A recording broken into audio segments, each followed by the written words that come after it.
Good morning dear students, hope you all are healthy and happy. आज इस class में हम क्लास 10 की साइंस का फिजिक्स से रिलेटेड चैप्टर पढ़ने जा रहे हैं जिसका नाम है इलेक्ट्रिसिटी। बच्चों, इलेक्ट्रिसिटी एक तरह की एनर्जी है। आपने बहुत सी एनर्जी के बारे में प्रीवियस क्लासेस में पढ़ा होगा, जैसे kinetic energy, potential energy, heat energy, mechanical energy. उसी तरह से इलेक्ट्रिक करंट भी एक तरह की फॉर्म ऑफ एनर्जी है। Let us define what is electric current. The amount of charge flowing through a particular area in unit time or rate of flow of charge is called electric current. यानी electric current flow करने के लिए charge का होना जरूरी है। और हम जानते हैं चार्जेस दो टाइप्स के होते हैं, एक पॉजिटिव चार्ज, एक नेगेटिव चार्ज। इलेक्ट्रॉन पे कौन सा चार्ज होता है? Negative charge. यानी इलेक्ट्रॉन अगर फ्लो करेगा सर्टेन डायरेक्शन में तो हम बोलेंगे इलेक्ट्रिक करंट फ्लो हो रही है। जैसे NaCl है, नमक है, पानी में घोल दिया तो Na प्लस और Cl माइनस में टूट जाएगा। अगर ये चार्ज फ्लो करेगा तो भी करंट, हम बोलेंगे कि करंट वहां पे फ्लो कर रही है। तो चार्ज का फ्लो होना जरूरी है। इस दुनिया में जो पार्टिकल्स हैं वो एटम के मिलके बने हैं और हम जानते हैं एटम का न्यूक्लियस पॉजिटिवली चार्ज होता है और इलेक्ट्रॉन चारों तरफ घूम रहा होता है। तो बच्चों, कंडक्टर जो होता है उसमें इलेक्ट्रॉन्स फ्री होते हैं, जैसे कॉपर का वायर हुआ, एल्युमिनियम का वायर हुआ, लोहे का वायर हुआ, इसमें इलेक्ट्रॉन फ्री होते हैं। तो जब हम एनर्जी लगाते हैं तो ये इलेक्ट्रॉन एक सर्टेन डायरेक्शन में मूव करना शुरू करते हैं, तो चार्ज मूव करना शुरू करते हैं, तो हम बोलते हैं इलेक्ट्रिक करंट फ्लो कर रहे हैं। प्लास्टिक है, वो भी एटम की मिलके बनी है, उसमें भी इलेक्ट्रॉन है, करेक्ट, लेकिन इलेक्ट्रॉन फ्री नहीं होते। इसका मतलब कंडक्टर वो होते हैं जिसमें फ्री इलेक्ट्रॉन्स होते हैं और इंसुलेटर यानी नॉन कंडक्टर वो होते हैं जिनमें फ्री इलेक्ट्रॉन्स नहीं होते। और करंट को फ्लो करने के लिए जरूरी है कि इलेक्ट्रॉन का फ्लो एक सर्टेन डायरेक्शन में या चार्जेस का फ्लो एक सर्टेन डायरेक्शन में हो। तो अगर हम इलेक्ट्रिक करंट को डिफाइन करें तो यहां पे मैंने बोला कि एक यूनिट टाइम में कितना चार्ज एक पर्टिकुलर एरिया से फ्लो करता है, बहता है, तो उसी को करंट बोलते हैं। फार्मूला करंट को हम I से डिनोट करते हैं, चार्ज अपॉन टाइम होता है। अब बच्चों समझते हैं what is electric circuit. A continuous and close path of an electric current. Electric current का कंटिन्यूअस और क्लोज्ड पाथ होगा तो हम उसको बोलेंगे कि ये इलेक्ट्रिक सर्किट है। जैसे ये बैटरी है, बैटरी का उठा हुआ सिरा पॉजिटिव होता है और ये जो छोटी लाइन है उसको नेगेटिव। हम ये करंट की डायरेक्शन बताइए, ये बल्ब है, ये अमीटर है जिससे हम करंट नापते हैं और ये एक की है। अब यहां पे देखो, अगर मैं यहां पे बैटरी लगाता, सेल लगाता हूं तो करंट इस तरह से फ्लो करेगी, इस तरह से। अगर मैं यहां पे मान लो ये वायर कट कर दूं तो क्या ये सर्किट है? ये सर्किट नहीं है। सर्किट होने के लिए कंटिन्यूअस और क्लोज पाथ होना जरूरी है, ठीक बात। अब जब करंट बच्चों फ्लो करती है तो कन्वेंशनली, एक्चुअल में ऐसा नहीं होता, कन्वेंशनली हम ऐसा मानते हैं कि करंट पॉजिटिव से, ये देखो डायरेक्शन दिखाई मैंने, नेगेटिव डायरेक्शन में फ्लो करती है। लेकिन एक्चुअल में इलेक्ट्रॉन जिधर फ्लो करता है करंट उधर फ्लो करती है। तो इलेक्ट्रॉन इस डायरेक्शन में फ्लो करता है, यानी ये जिधर हम कन्वेंशनली करंट की डायरेक्शन को बताते हैं उसकी अपोजिट डायरेक्शन में इलेक्ट्रॉन फ्लो करता है। सही है। तो जब भी हम सर्किट में करंट दिखाएंगे पॉजिटिव से नेगेटिव डायरेक्शन में दिखाएंगे, लेकिन ध्यान में ये हमारे होना चाहिए कि जो इलेक्ट्रॉन है इसके अपोजिट डायरेक्शन में, करंट के अपोजिट डायरेक्शन में फ्लो कर रहा है, ठीक बात। ओके, अब ऐसा क्यों हुआ? ऐसा इसलिए हुआ कि इलेक्ट्रॉन की खोज बाद में हुई, इलेक्ट्रिक करंट की खोज पहले हुई थी। तो लोग ऐसा पहले सोचते थे, मतलब साइंटिस्ट ऐसा सोचते थे कि पॉजिटिव से नेगेटिव की तरफ करंट फ्लो करती है। तो वही कन्वेंशनली हम मानते आ रहे हैं और आज भी हम ऐसा ही मानते हैं, ठीक है बच्चों। यूनिट ऑफ करंट यानी करंट को हम नापते किस में है? तो हमेशा यूनिट फार्मूले से निकाली जाती है, चार्ज अपॉन टाइम। तो कूलम पर सेकेंड, चार्ज को हम कूलम में नापते हैं और टाइम की एसआई यूनिट होती है सेकेंड, तो कूलम पर सेकेंड को हम एम्पियर भी बोलते हैं। एम्पियर एक साइंटिस्ट, उनके ऑनर में करंट की यूनिट को हमने एम्पियर में मापना शुरू किया। सही है। अब 1 अब 1 एम्पियर करंट क्या है इसको थोड़ा सा समझते हैं। 1 ampere is constituted by the flow of 1 coulomb of charge पर सेकेंड। अब ये मुश्किल नहीं, बड़ा आसान है। देखो यहां पे 1 कर दिया, यहां पे 1 कर दिया, तो 1 डिवाइडेड 1 इज इक्वल टू 1 आएगा, 1 एम्पियर हो गया, राइट ना। तो 1 एम्पियर करंट का मतलब हुआ कि 1 कूलम चार्ज 1 सेकंड में अगर फ्लो करता है तो हम बोलेंगे 1 एम्पियर की करंट फ्लो कर रही है, ठीक है। तो ये 1 एम्पियर को डिफाइन करने का तरीका हुआ। बच्चों एम्पियर को हम छोटी यूनिट में भी नापते हैं, जैसे 1 माइक्रोन एम्पियर मतलब 10 raise to the power -6, 1 milli ampere means 10 raise to the power -3, nano ampere 10 raise to the power -9 ampere, या एंगस्ट्रॉम एम्पियर इसका मतलब 10 रेज टू द पावर -10, ठीक है।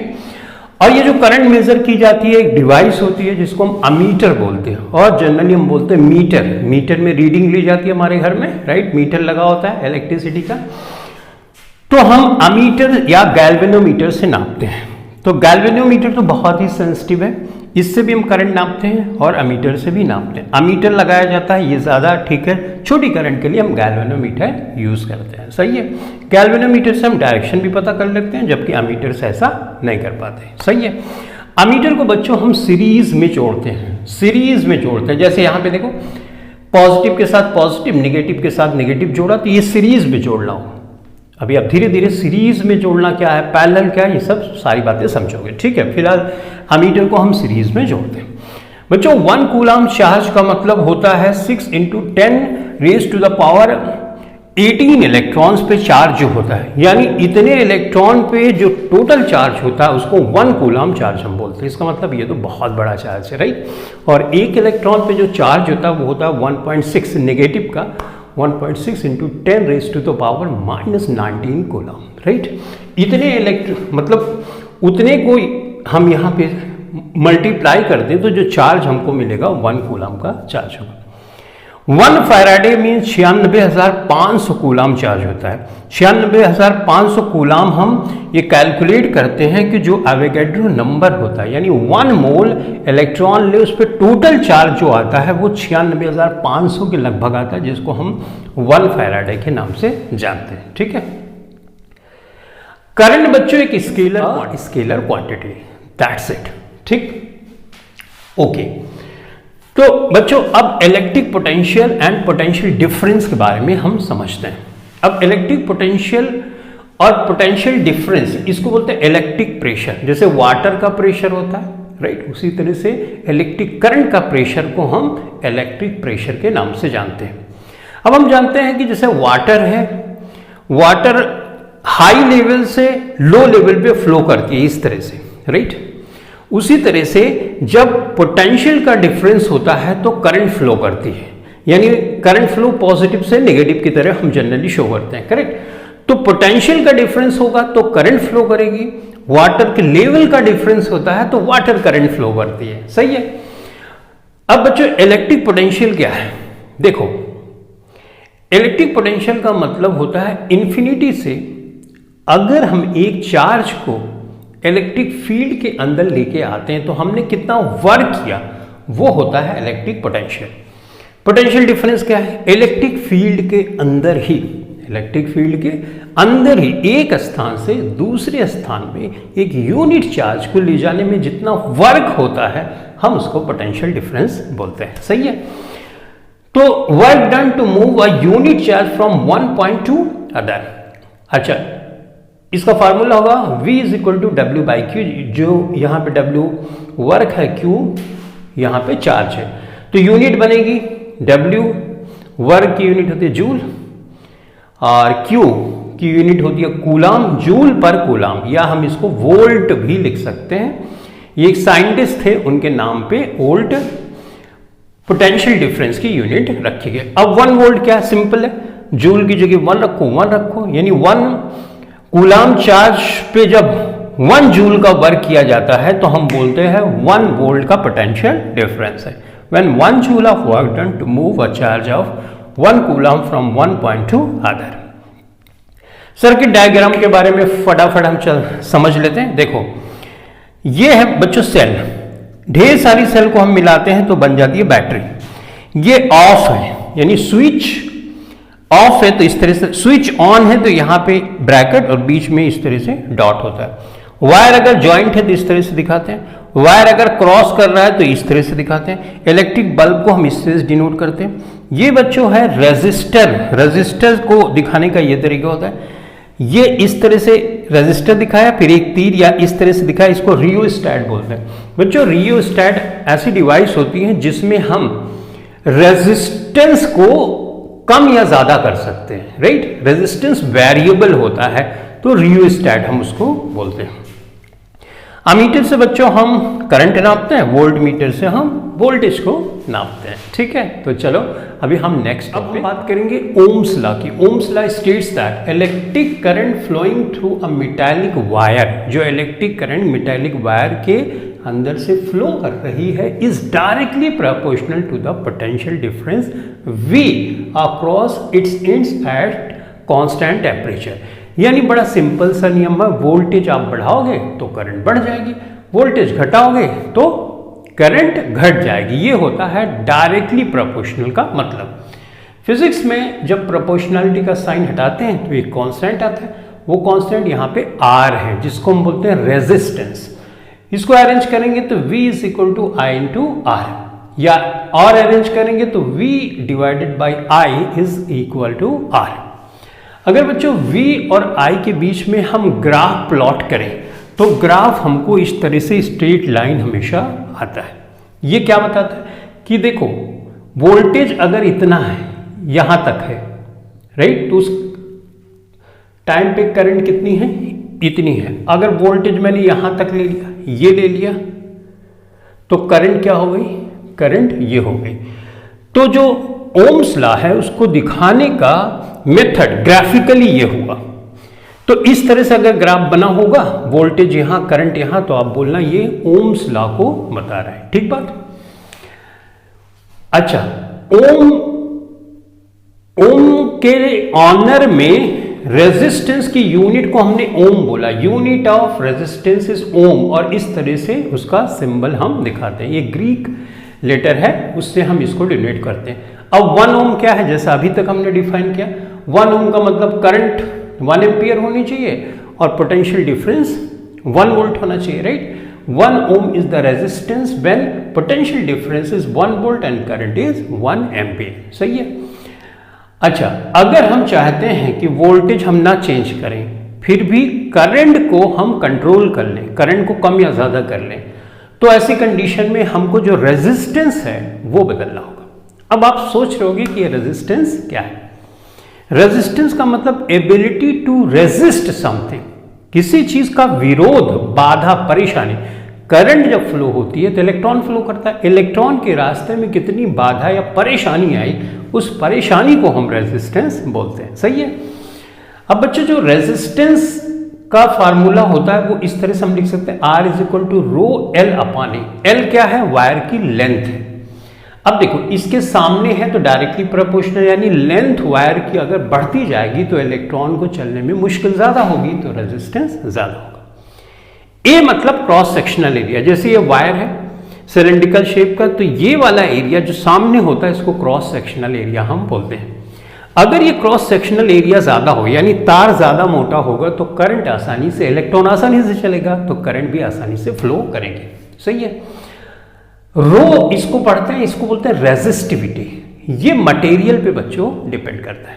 जैसे 2 वायर हमने ले लिए सेम लेंथ के लिए और सेम मोटाई के लिए, यानी क्रॉस सेक्शनल एरिया सेम है और लेंथ भी सेम है। एक में करंट आसानी से फ्लो हो रही है, दूसरे में आसानी से फ्लो नहीं हो रही है। अब लेंथ और ये तो सेम है, तो किस पे रेजिस्टेंस डिपेंड कर रहा है, इस रो पे, और ये रो का मतलब होता है ये मटेरियल पे डिपेंड करता है। जिसका रेजिस्टिविटी ज्यादा होगा, जिस मटेरियल का, उसमें करंट आसानी से फ्लो नहीं करेगा। उस बेसिस पे मेटल्स जो होते हैं जिसमें करंट फ्लो करता है, या एलॉयज जो होते हैं, जो मेटल के या मेटल नॉन मेटल के मिक्सचर होते हैं, उनको एलॉयज बोलते हैं। उनका resistivity 10 raise to the power -8 ohm to 10 raise to the power -6 ohm metre होता है। ये इसकी रेजिस्टिविटी की जो यूनिट होती है बच्चों ओम मीटर होती है, सही है। ओके, तो देखो ये नेगेटिव में है यानी कम है। जब रेजिस्टिविटी कम है तो करंट आसानी से फ्लो करेगी। यहाँ पे देखो ये पॉजिटिव में रेजिस्टिविटी ज्यादा है तो करंट नहीं फ्लो करेगी, इसीलिए हम इसको इंसुलेटर बोलते हैं या नॉन कंडक्टर बोलते हैं। तो क्वेश्चन में आ सकता है रेजिस्टिविटी इतनी है तो क्या इंसुलेटर है या मेटल है, तो इसको देख के आप बता सकते हैं। तो अब हम बात करेंगे resistance of a system of resistors. ढेर सारे रेजिस्टर्स हैं, उनको हम कैसे कनेक्ट करते हैं, इससे भी करंट रेगुलेट हम कर सकते हैं। जैसे अगर हम सीरीज में बच्चों कनेक्ट करेंगे तो R को हम निकालने के लिए R1, R2, R3 है। जैसे ये देखो सीरीज कॉम्बिनेशन है, यानी एक तार का पॉजिटिव, इसका नेगेटिव, इसका पॉजिटिव, इसका नेगेटिव, इस तरह से अगर जोड़ा होता है इसको सीरीज कॉम्बिनेशन बोलते हैं।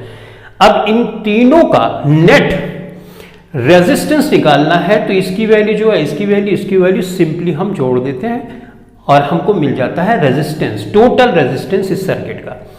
ये पैरेलल कॉम्बिनेशन है। देखो यहां पे पॉजिटिव के साथ पॉजिटिव, पॉजिटिव के साथ पॉजिटिव, पॉजिटिव के साथ पॉजिटिव, नेगेटिव के साथ नेगेटिव, नेगेटिव के, इस तरह का अगर हम कॉम्बिनेशन करते हैं तो इसको बोलते हैं पैरेलल कॉम्बिनेशन। पैरेलल कॉम्बिनेशन में इसमें करंट अलग अलग फ्लो करेगी, जबकि सीरीज कॉम्बिनेशन में करंट एक ही, जो भी करंट आएगी इसमें वही फ्लो करेगी, वही इसमें, वही इसमें, जबकि इसमें करंट अलग अलग होती है। ये पॉइंट मैंने यहां पर लिखा है, in series current is same but voltage is different, और पैरेलल कॉम्बिनेशन में current is different but voltage is same. ये रेजिस्टेंस को बढ़ा के या रेजिस्टेंस को घटा के बच्चों हम करंट को रेगुलेट करते हैं, वोल्टेज को रेगुलेट करते हैं। हम बात करेंगे इलेक्ट्रिक पावर के ऊपर। इलेक्ट्रिक पावर का मतलब होता है rate of consumption of energy. एक सेकेंड में कितनी एनर्जी कंज्यूम होती है, यानी rate of consumption of energy is called electric power. इसका फॉर्मूला है W/T। W मतलब वर्क और T मतलब सेकेंड। तो W की यूनिट होती है जूल, समय की यूनिट होती है सेकेंड, जूल पर सेकेंड इसकी SI यूनिट है, या इसको वाट में भी हम लिखते हैं। 1 किलोवाट बराबर 1000 वाट होता है। 1 किलोवाट आवर का मतलब होता है 3.6 × 10⁻⁶ जूल एनर्जी, राइट। तो 1 किलोवाट आवर अगर पूछा जाए कितनी जूल एनर्जी होती है तो आप ये बता सकते हो। वाट सेकेंड में पूछा जाए तो आप ये बता सकते हो। ये 1000 मैंने लिखा, और आवर को अगर मैं बदलूंगा तो 1 घंटे में 3600 सेकेंड्स होते हैं, तो इसको हमने चेंज किया। जब इसको हमने फिर उसके बाद इसको हमने अरेंज किया तो ये वाट सेकेंड में हो गया, राइट। अब वाट सेकेंड का मतलब जूल होता है, तो हमने 3.6 × 10⁻⁶ जूल ये हो गया। पावर को W/T से दिखाते हैं, ये तो अपना बेसिक फार्मूला, उसी को अरेंज करके ये फार्मूले बनाए गए। तो आप इनको ध्यान से देख लो और अपने दिमाग में बिठा लो ताकि न्यूमेरिकल सॉल्व करने में आपके लिए इजी हो जाए। अब बच्चों 1 वाट आवर क्या होता है, ये एक तरह की एनर्जी ही है, यानी W है। अब इसको अगर 1 कर दो, इसको 1 कर दो तो वैल्यू क्या आएगी, 1 आएगी, राइट। लेकिन अब ये आवर में लिया जा रहा है तो इसीलिए इसको 1 वाट आवर बोलते हैं। तो 1 watt hour is the energy consume when 1 watt of power, इसको 1 करते 1 watt of power is use for 1 hour, तो हम उसको बोलते हैं 1 वाट आवर, ठीक है। बच्चों करंट के 2 इफेक्ट होते हैं। करंट जहां फ्लो करेगी 2 इफेक्ट उसके होते हैं। एक हीटिंग इफेक्ट होता है, जहां पे करंट फ्लो करेगा वो उस तार को हीट कर देगा, तो ये हीटिंग इफेक्ट है। और जहां पे करंट फ्लो करती है उसके चारों तरफ मैग्नेट की खूबी आ जाती है, चुंबक की खूबी आ जाती है, इसको मैग्नेटिक इफेक्ट ऑफ करंट बोलते हैं। तो 2 इफेक्ट हुए, heating effect of electric current, या इसको Joule's heating effect of electric current बोलते हैं, जिसमें वायर गर्म हो जाता है। दूसरा इफेक्ट इसका है कि इसके चारों तरफ मैग्नेटिक फील्ड आ जाती है, जिसको magnetic effect of electric current बोलते हैं, जिसके बारे में हम नेक्स्ट चैप्टर में पढ़ेंगे। इसमें पढ़ेंगे हम Joule's heating effect of electric current, सही है। अब P बराबर VI होता है, P बराबर मतलब power is equal to VI होता है।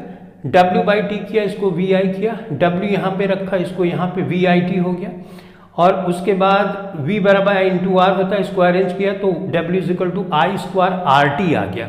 इसको बोलते हैं Joule's law of heating. W क्या है, एक तरह की एनर्जी, I करंट है, R रेजिस्टेंस है और T टाइम है। तो इस फार्मूले को बहुत ध्यान से आपको याद रखना है। चलो अभी क्वेश्चन कैसे आता है, अगर करंट बढ़ाओगे तो वर्क ज्यादा होगा, राइट, वर्क ज्यादा होगा। वर्क का मतलब होता है, इसको W को H से भी लिख सकते हो क्योंकि वर्क ही तो हीट है, करेक्ट। तो ये मैंने कर दिया, सही है। तो अगर करंट ज्यादा बढ़ाओगे बच्चों तो हीटिंग ज्यादा होगी। जैसे मान लो कि पानी आप गर्म कर चाहते हो तो इलेक्ट्रिक हीटर आपने लिया, अगर उसमें करंट ज़्यादा फ्लो करोगे तो हीटिंग ज़्यादा होगी, पानी जल्दी गर्म होगा। अगर रेजिस्टेंस ज़्यादा होगा तो भी हीटिंग ज़्यादा होगी। रेजिस्टेंस कैसे ज़्यादा होगा, अब रेजिस्टेंस का फार्मूला है R = ρL/A, यानी लेंथ वायर की अगर आप बढ़ा दोगे तो रेजिस्टेंस ज़्यादा बढ़ेगा, रेजिस्टेंस ज़्यादा होगा तो हीटिंग ज़्यादा होगी। तो इसीलिए आप वायर को देखो ऐसे क्वाइल्ड होता है ताकि उसकी लेंथ ज़्यादा हो, राइट। अच्छा, आपने इलेक्ट्रिक हीटर को पानी में डाला, वाटर हीटर को, और तुरंत निकाल दिया तो गर्म होगा नहीं, थोड़ा टाइम लगना चाहिए। तो मतलब करंट ज़्यादा होगा, हीटिंग ज़्यादा होगी, रेजिस्टेंस ज़्यादा होगा, हीटिंग ज़्यादा होगी। टाइम ज़्यादा देर तक आप पानी को गर्म करोगे तो हीटिंग ज़्यादा होगी। तो इसका मतलब करंट का जो ये इफेक्ट है, असर है कि जहाँ पे करंट फ्लो करेगी वो वायर को गर्म कर देगी, इसका हम इस्तेमाल कर सकते हैं अगर इन बातों का ध्यान में रखें। तो इन्हीं बातों को ध्यान में रखते हुए हमने कई इलेक्ट्रॉनिक चीज़ें बनाई, जैसे लॉन्ड्री आयरन है, इलेक्ट्रिक टोस्टर है, इलेक्ट्रिक ओवन है, इलेक्ट्रिक हीटर है, और हमारे घर में फ्यूजेस यूज़ की जाती हैं। अब बल्ब में जो टंगस्टन बल्ब होता है, बल्ब के ऊपर ये पतला सा एक वायर होता है जिसको टंगस्टन बोलते हैं। टंगस्टन पतला तो है लेकिन मेल्टिंग पॉइंट उसका होता है 3380 डिग्री सेल्सियस, बहुत ज़्यादा। बल्ब का जो फिलामेंट होता है, अब देखो बल्ब में जो पतला पतला फिलामेंट होता है उसमें नाइट्रोजन या आर्गन गैसेस भरी जाती हैं ताकि नाइट्रोजन आर्गन गैसें रिएक्टिव नहीं होती हैं, और ये फिलामेंट का जो मेल्टिंग पॉइंट है बहुत ज़्यादा है, यानी जल्दी मेल्ट नहीं करता है। अब ये जो बल्ब है कैसे वर्क करता है, बल्ब में जब इलेक्ट्रिक एनर्जी जाती है तो उस तार को वो हीट करता है। जब हीट होता है तो इलेक्ट्रॉन का मूवमेंट होता है, तो वही जो एनर्जी हमको दिखती है, जो लाइट एनर्जी दिखती है, वो किस वजह से दिख रही है, हीटिंग की वजह से दिख रही है, राइट। तो हीटिंग जो करंट का इफेक्ट है हीटिंग का, उसी इफेक्ट का इस्तेमाल हम बल्ब में करते हैं और बल्ब हमारा ग्लो करता है, सही है, ओके। अब जैसे लॉन्ड्री आयरन है, आयरन आप जानते ही हो, आयरन को अगर अंदर तोड़ोगे तो वहाँ पे बहुत ऐसे निक्रोम वायर होता है, उसकी ऐसे क्वाइलिंग होती है। क्वाइलिंग क्यों होती है, ताकि लेंथ बढ़ जाए, लेंथ बढ़ जाए तो हीटिंग बढ़ जाए। तो जो आयरन होता है उस आयरन में हम यही करते हैं, राइट, ताकि हीटिंग ज़्यादा होगा तो कपड़े अच्छे से प्रेस कर सकते हैं, ओके। अब इसी तरह से हीट, अब फ्यूज़ हमारे घर में यूज़ की जाती है, राइट, फ्यूज़ यूज़ की जाती है। तो फ्यूज़ आती है 1 ampere, 2 ampere, 3 ampere, 4 ampere, 5 ampere, right, हमने घर में लगा दिया। मान लो कि हमने 5 एम्पियर की फ्यूज़ लगाई है अपने घर में, अचानक से किसी वजह से करंट बहुत ज़्यादा स्पाइक कर गई 6, तो ये फ्यूज़ क्या करेगी, ये फ्यूज़ जो तार रहेगा कट जाएगा और जो करंट है वो स्टॉप हो जाएगा। इससे क्या होगा, जो हमारे घर में इलेक्ट्रिक से चलने वाली डिवाइसेस हैं वो सुरक्षित रहेंगे, इलेक्ट्रॉनिक आइटम हमारे सुरक्षित रहेंगे, अन्यथा ज़्यादा करंट की वजह से वो ख़राब भी हो सकते हैं। तो इलेक्ट्रिक फ्यूज़ का इस्तेमाल हम कर रहे हैं किस बेसिस पे, हीटिंग बेसिस पे। वो जो तार होगा अगर 5 एम्पियर से ज़्यादा करंट फ्लो करेगी ना तो तार हीटिंग की वजह से फ्यूज़ हो जाएगा, कट जाएगा तो वो सर्किट टूट जाएगी, तो करंट फ्लो नहीं करेगा, तो जो हमारे इलेक्ट्रॉनिक के सामान हैं वो सुरक्षित रहेंगे। तो आपने देखा ये heating effect of electric current के बारे में। अब हम नेक्स्ट चैप्टर में बच्चों पढ़ेंगे magnetic effect of electric current. ये तो हीटिंग हुआ, तार का एक इफेक्ट हीटिंग होता है, दूसरा तार का दूसरा इफेक्ट होता है मैग्नेटिक इफेक्ट। तो magnetic effect of electric current को हम नेक्स्ट क्लास में डिस्कस करेंगे। Thanks for watching this video, thank you very much.